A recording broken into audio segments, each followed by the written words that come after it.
Bang! With a dull thud, the front of my car bumped into the rear of the white sedan ahead. It wasn't serious, just a rear-end collision. I had just unbuckled my seatbelt, ready to get out and handle the situation, when Ethan, my husband of 10 years, rushed out of the passenger seat like a gust of wind. He didn't even glance at me, heading straight toward the white sedan. The car door opened, and a young woman stepped out, her face pale, her hands instinctively protecting her prominently swollen belly, which, judging by the months, was at least 7 or 8 months along. Ethan rushed over and pulled her into his arms, his voice filled with a panic and nervousness I had never heard before. "Chloe, how are you? Are you feeling unwell anywhere? What about the baby?" Chloe nestled into his embrace, her voice trembling with tears. "Honey, I'm so scared. It felt like the baby just moved in my belly." "Honey?" Those 2 words exploded above my head like a thunderclap. I froze in place, my blood seeming to congeal instantly. Clutched tightly in my hand was the pregnancy test report I had just picked up from the hospital this morning. That thin sheet of paper felt like a red-hot iron, burning my fingertips numb. "I am pregnant." The long-awaited news brought joy that hadn't yet fully blossomed, only to be completely shattered by the scene before my eyes. My husband, Ethan, was at the scene of my accident, holding another pregnant woman, and that woman called him her husband. How absurd, how laughable. I felt a faint pang in my lower abdomen, as if my body was silently protesting this sudden betrayal. Ethan was completely absorbed in his worry for Chloe, carefully checking her condition and soothing her gently. He didn't even glance back at the other party involved in the accident, me, his wife. He might have thought I was still in the car, or perhaps he simply didn't remember I existed. Soon, he made a call, his tone urgent. "Mark, come to the intersection near the downtown hospital to handle an accident." Yes, my car was rear-ended. No, it was Chloe's car that got rear-ended. "Hurry up, I'm taking her to the hospital for a checkup first." After hanging up, he cradled Chloe in his arms horizontally, his movements so gentle as if he were cherishing a rare treasure, and quickly walked towards his car. From beginning to end, his gaze never once fell on me. Gradually, a crowd of onlookers gathered around, pointing fingers at them. I stood by my own car, like an outsider, watching my husband carry his lover and their child away, disappearing into the distance. A few minutes later, a black sedan pulled up by the roadside, and Ethan's assistant Mark hurriedly got out. He looked around, clearly searching for Ethan, then his gaze fell on my car and me standing beside it. Mark knew me, and he knew my car. The expression on his face instantly shifted from professional and composed to stunned and incredulous. "Ava, ma'am, you were the one who rear-ended Miss Chloe's car?" His voice was very low, tinged with a hint of panic. I tugged at the corner of my mouth, revealing a bitter smile. "Yes, what a coincidence. I personally caught my husband in an affair." "Mark." I took a deep breath, trying to make my voice sound calm. "Do me a favor." Mark nodded blankly. "Don't tell Ethan. I was the one driving today." I looked at him. "Just say the driver who caused the accident had an urgent matter and left first, leaving contact information. The insurance company will handle the follow-up." Mark opened his mouth as if to say something, but in the end, he just nodded. "Okay, ma'am, your car, please take care of that as well." I handed him the car keys. "I'm not feeling well right now and need to go to the hospital." Mark took the keys, his eyes complex. "Where? Are you going to the hospital? Do you need me to take you?" "No need." I shook my head, turned and walked to the roadside, hailed a taxi. "I'm going to St. Mary's Hospital. I can't go to the one Ethan and Chloe went to." Sitting in the back seat of the taxi, the street scenes outside rushed by, and my tears finally couldn't be held back any longer. The sharp pain in my lower abdomen grew more intense.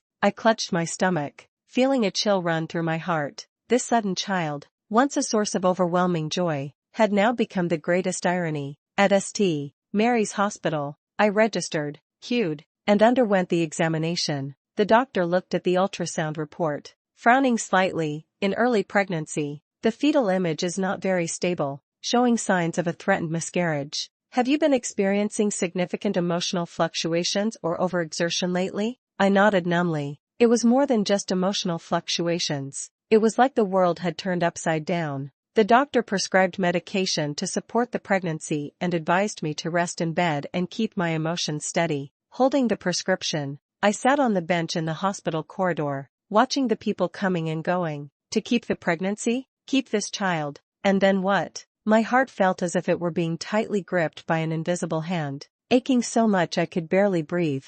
Waiting for him and Ethan's illegitimate child to be born together? Let my child grow up in a family full of lies and betrayal? I can't do it. This unexpected child should not become a tool for me to maintain this broken marriage, nor should it be the source of my pain. It deserves a loving and complete family. Ethan and I, obviously, could no longer give it. I made a decision. I returned to the consultation room and found the doctor from earlier. Doctor, my voice unusually calm, I would like to schedule an abortion. The doctor looked at me in surprise. Are you sure? I'm sure. I interrupted her, my tone firm. I don't want this child. The doctor was silent for a moment, then finally sighed and arranged the surgery time for me. Stepping out of the hospital, the sky had already darkened. The city's neon lights flicker, yet none can illuminate the darkness within my heart. The surgery is scheduled for 3 days from now. During these 3 days, I took leave and stayed alone in the home that Ethan and I once filled with laughter, now empty and cold. Ethan hasn't come back, not even a call or a message. All his thoughts were probably focused on that woman named Chloe at the hospital and the child in her womb. The surgery went smoothly, but it was very cold. After the anesthesia wore off, the pain in my body was not even a fraction of the torment in my heart. I was like a soulless puppet, mechanically completing the formalities and returning home. Pushing open the door, I unexpectedly saw Ethan. He was wearing loungewear, looking a bit tired, but still in good spirits. Seeing me, he immediately came over, his face wearing the usual gentle smile. Ava, you're back? Where have you been these past few days? You didn't answer your phone. I was really worried about you. Worried about me? I looked at him, feeling that the person before me was utterly unfamiliar. The company had a sudden issue with a project, so I went to the neighboring city to handle it for a few days and just got back, he said as he naturally reached to take the bag from my hand. Look at you. Why do you look so pale? Are you sick? He even tried to touch my forehead as he usually did. I suddenly stepped back, avoiding his touch. His hand froze in midair, and the smile on his face stiffened. Ava, what's wrong? I looked at him, word by word, crystal clear. Ethan, let's get a divorce. Ethan was stunned, then chuckled. Baby, don't be like this. Are you upset because I haven't been with you these past few days? I promise, from now on I'll try to. I'm not joking. I interrupted him. I'm serious. The smile on his face completely disappeared. His brows furrowed tightly. Ava, what exactly is going on? Why are you suddenly talking about divorce? Weren't we fine? Fine? So it turned out that in his eyes, we were always fine. He could be gentle and caring to me, playing the role of the perfect husband, while at the same time fathering a child with another woman outside. It's nothing, I said lightly. I just feel tired. I don't want to go on anymore. Ethan obviously didn't believe what I said. He thought I was just throwing a tantrum, like countless times before, and that a little coaxing would fix it. All right, it's my fault. I shouldn't have been so busy with work and neglected you. He came over and tried to hug me. Don't be mad, okay? I bought you a new bag from your favorite brand as an apology. How about that? He thought a bag could solve all the problems, just like he had countless times before, using gifts and sweet words to cover up the peace. But this time, it was different. Some things, once broken, can never be pieced back together. Ethan, my voice cold as ice, I'm not joking. I'll prepare the divorce papers as soon as possible, and I hope you'll cooperate and sign them. After speaking,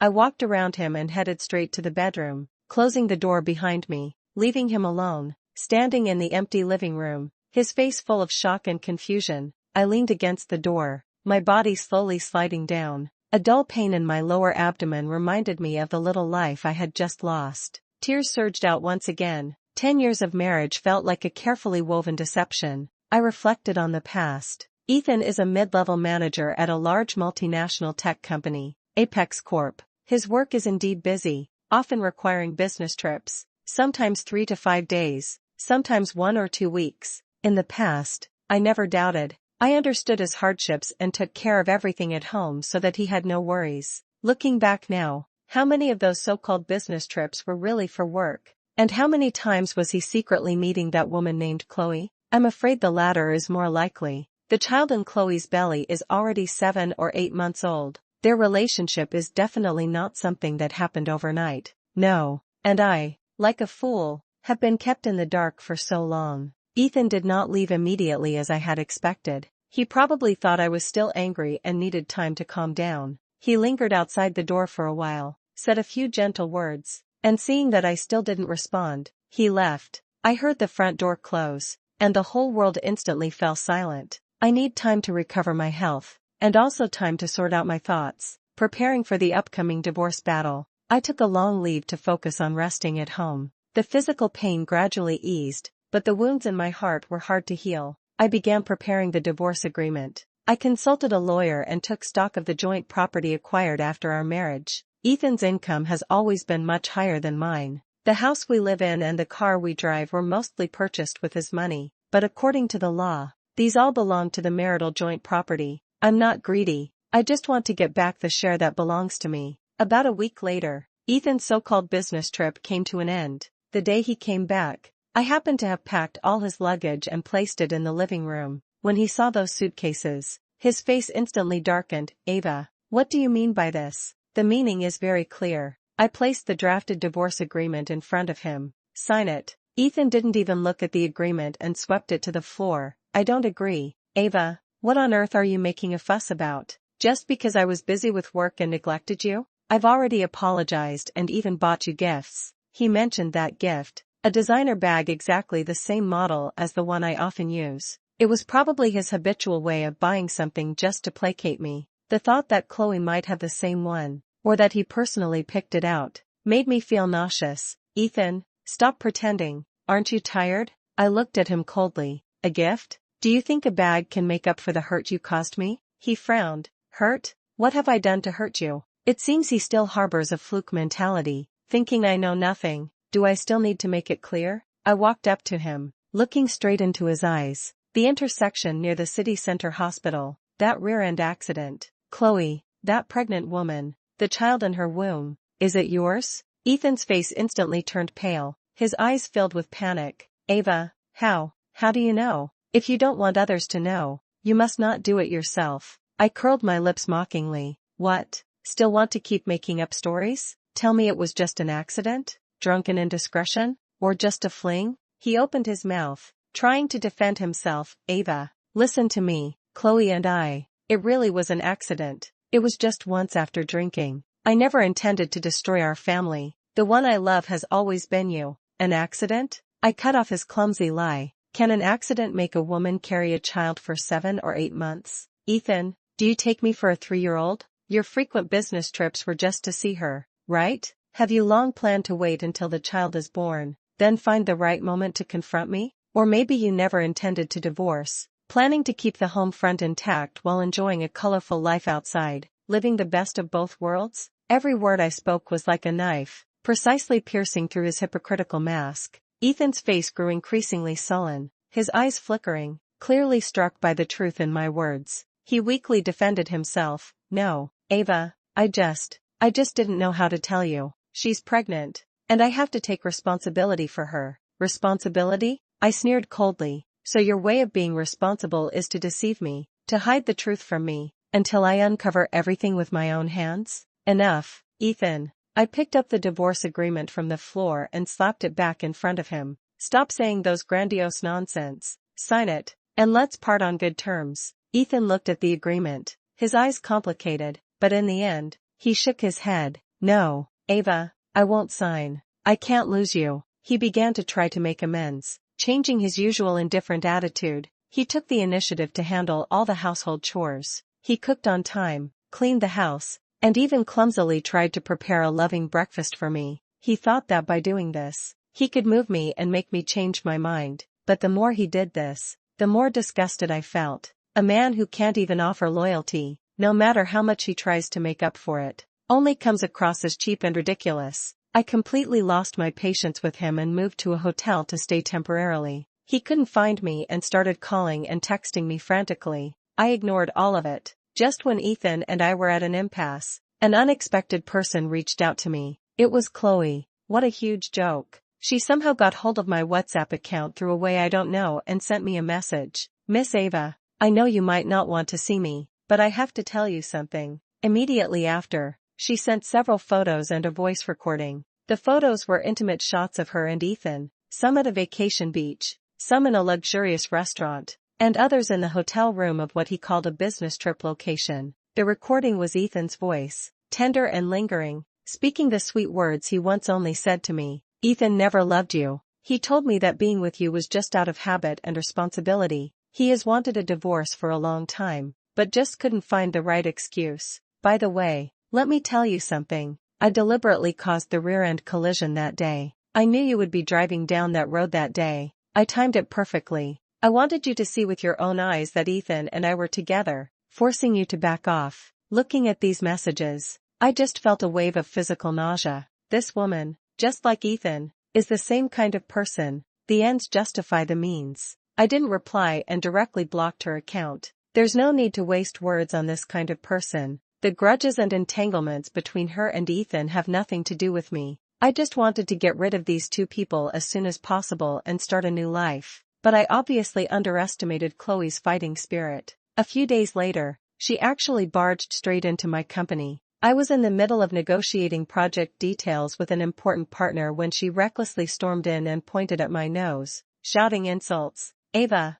you bitch. Stealing my man isn't enough. You still want to ruin our relationship. I'm telling you, Ethan is mine. Don't even think about taking him away from me. Her voice was sharp, almost insane, and with her big belly sticking out, she looked especially striking. I almost laughed out loud. Everyone in the office was stunned, including the important business partner. The business partner's face instantly turned very unpleasant. I know, this project is most likely going to fail. I struggled to suppress my anger and looked at her coldly. Miss Chloe, this is a workplace. Please mind your words and actions. Words and actions? What words and actions should I mind? Chloe became even more agitated. You mistress, destroying someone else's family, and you still have the nerve to accuse me? So who is really the mistress? She came running up to me, the legitimate wife, and slandered me as the mistress? This ability to turn black into white is truly astonishing. The surrounding colleagues' gazes were full of curiosity and strangeness,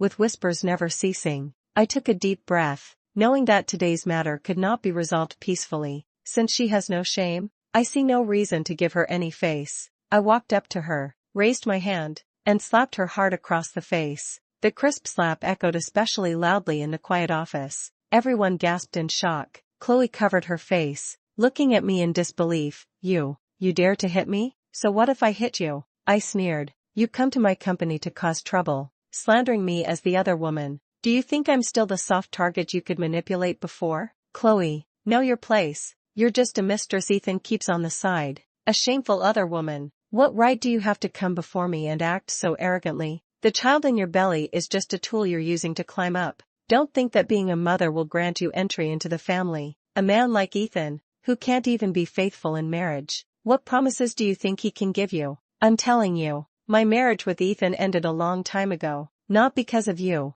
but because he himself is trash. And you, choosing to entangle with a married man, even resorting to such despicable means to force the issue, you are just like him, both trash. You want Ethan? Fine, he's yours. I've long since given up on this second-hand goods. Even when picking up trash, you should have some standards. Don't dirty other people's places. My voice was not loud, but every word was clear and resolute. Silence fell all around. Everyone was stunned by my outburst. Chloe's face turned pale and then flushed as I scolded her, trembling with anger. Just then, the sound of hurried footsteps came from the office door. Ethan arrived. He had obviously received Chloe's help call. The moment Chloe saw Ethan, she immediately put on a dramatic act, clutching her stomach and letting out a painful groan, her body swaying unsteadily. Ouch. Husband, my stomach hurts so much. Baby. Ethan's face changed drastically. He took a quick step forward to support her and asked anxiously, Chloe, what's wrong?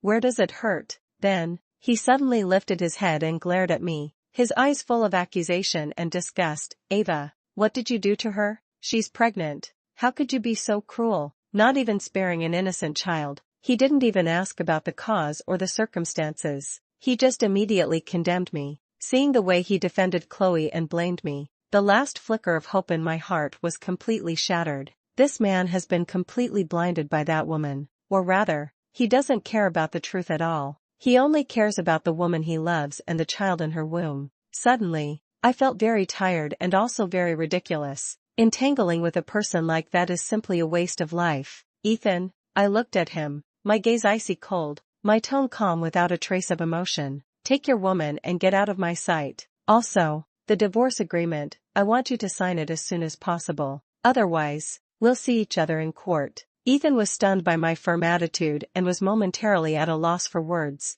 I no longer looked at them, turned around and bowed to the partner with a pale face. Sorry to have embarrassed you. I will contact you later regarding the project. Then, without looking back, I walked out of the office. Behind me came Chloe's smug snort and Ethan's complicated gaze. I knew that after this farce, my position in the company would become very awkward. That collaborative project was completely ruined. But none of that matters anymore. What's important is that I've finally made up my mind to cut through the mess decisively and end it all once and for all. Since Ethan refuses to let go gracefully, don't blame me for resorting to some special methods. I contacted my senior from university, David. David is now an executive at Apex Corp in the Asia-Pacific region, basically the boss of Ethan's boss. We have always had a good relationship. I didn't exaggerate. I just objectively stated the facts that Ethan had an affair during his marriage, and that Chloe caused a scene at the company today, which led to me losing an important project.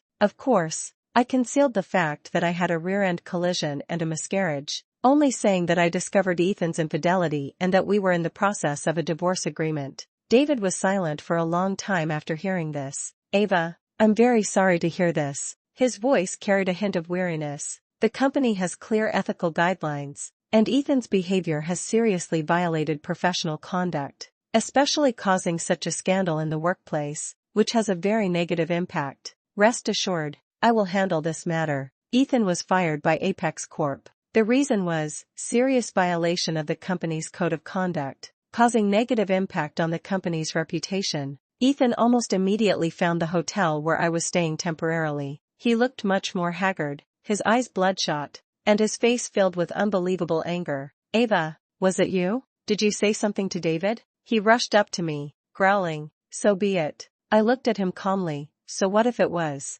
you? Ethan trembled with anger. How could you do this? We're husband and wife, and yet you destroyed my career with such means. Husband and wife? I sneered, when you were calling another woman baby in your arms, when you accused me of being malicious for that woman and her child. Did you ever think about us being husband and wife? Ethan, you were the first to be unkind, so don't blame me for being unjust. I gave you the chance to divorce with dignity, but you didn't cherish it. Now, either sign the divorce papers, we split the assets, and part ways peacefully, or, you can wait to be ruined, losing everything. I pushed the divorce agreement in front of him once again. Ethan stared at me fiercely, his eyes seeming to blaze with fire. He probably never imagined that I, who had always been gentle, would become so firm and resolute. After a long while, he slumped onto the sofa like a deflated balloon, picked up a pen, and signed his name on the divorce agreement. After signing, he looked up, his eyes filled with resentment as he said to me, Ava,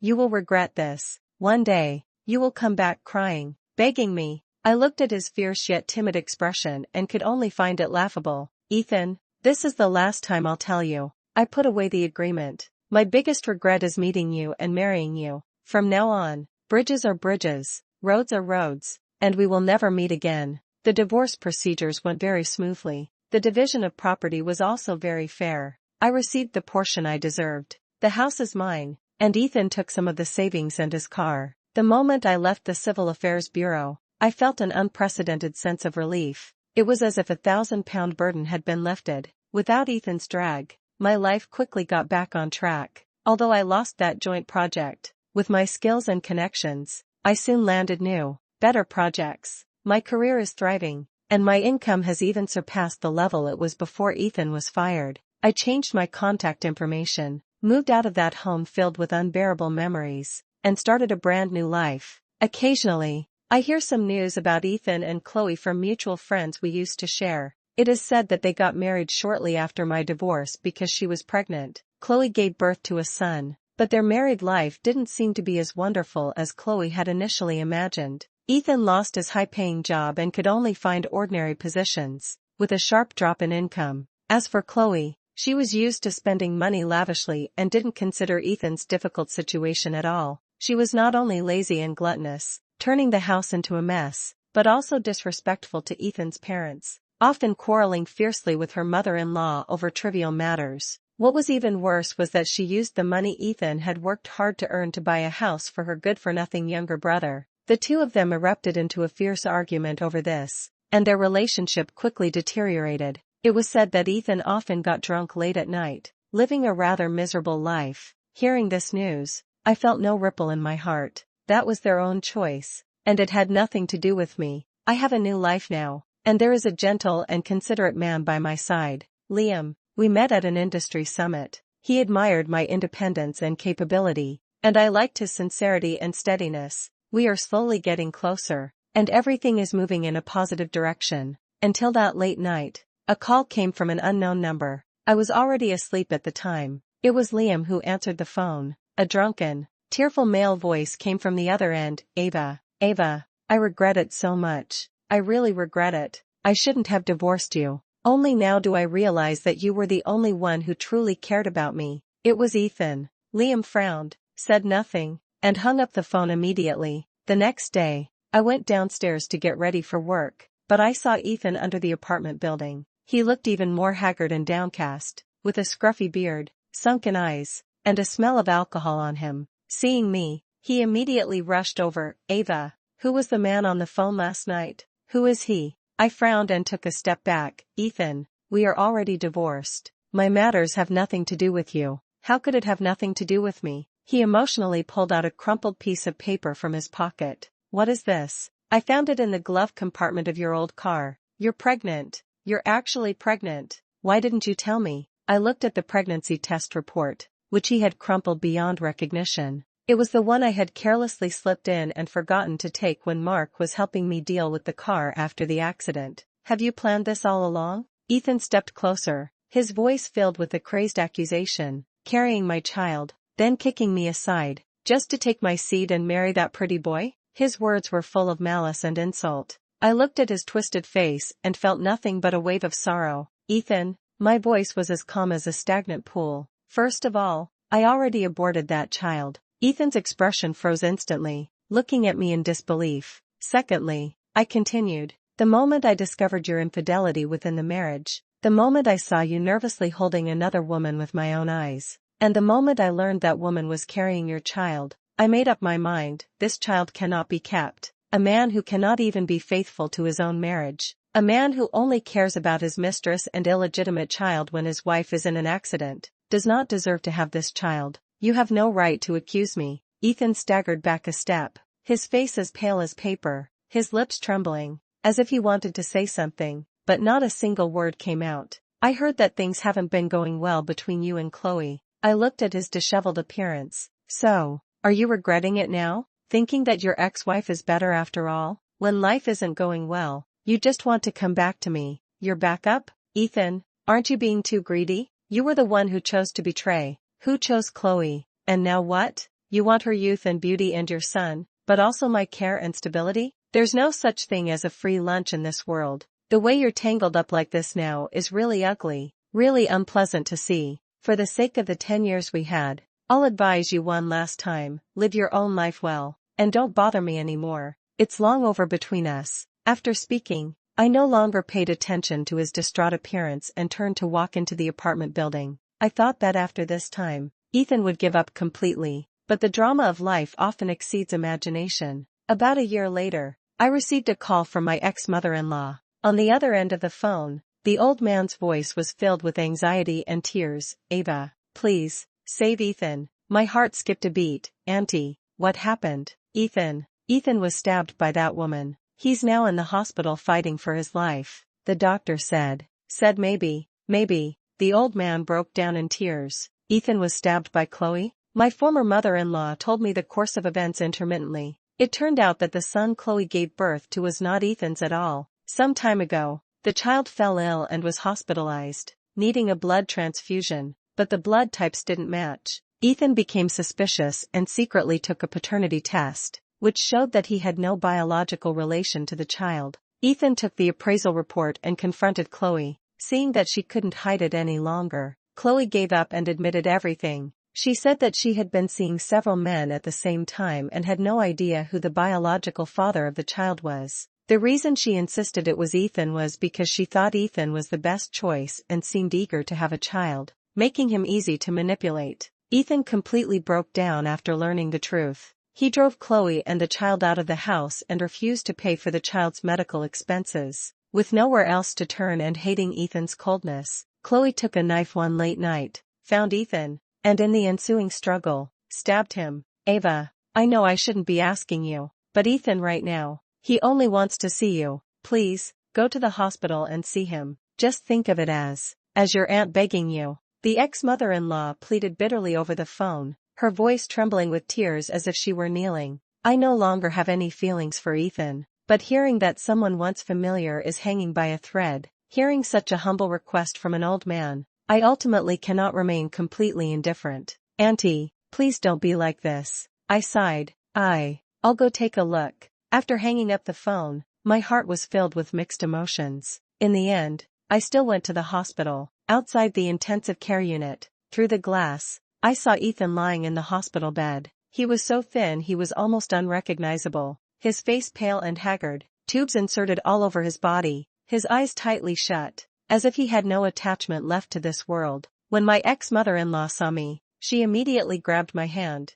tears streaming down her face. A few days later, Ethan's condition stabilized somewhat, and he was transferred to a general ward. Ethan's former mother-in-law contacted me again, saying that Ethan had woken up and kept saying he wanted to see me. After much hesitation, I still went. Ethan was alone in the ward. He looked more haggard than before, his eyes vacant. When he saw me come in, a faint glimmer of light flashed in his dim eyes. He struggled to sit up, but I stopped him. Don't move. I stood a few steps away from the hospital bed, my tone calm. Ava, you came. His voice was hoarse and weak. The ward fell into silence. After a long while, Ethan finally spoke with difficulty. Ava, I'm sorry. I said nothing. I know. It's too late to say anything now. He gave a bitter smile, touching the wound, wincing in pain. But I still want to tell you, back then, I really never intended to divorce you. It's my fault. Your career is becoming more and more successful, and I feel a lot of pressure.